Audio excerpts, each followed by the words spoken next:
In today's video, I am going to teach you how to automatically open downloads in Google Chrome. Tutorial. To begin, open Google Chrome on your computer. Once Chrome is open, look to the top right corner of the browser window and click the three-dot menu. From here, go into the area for extensions and settings.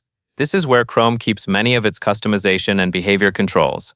If you are following along carefully, take your time and make sure you are selecting the correct menu so you can reach the browser settings without missing anything. After that, find the Downloads section.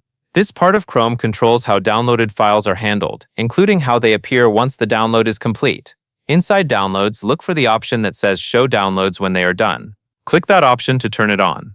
Enabling this setting allows Chrome to show your completed downloads once they finish, which can help you access them faster and keep track of what has just been saved to your computer.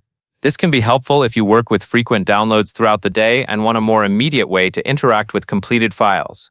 If you ever want to change this behavior later, you can return to the same Downloads section in Chrome settings and adjust the option again.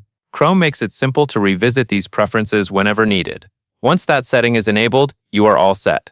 Chrome will now show your downloads when they are done, making the process more convenient and easier to monitor. That covers everything you need to know.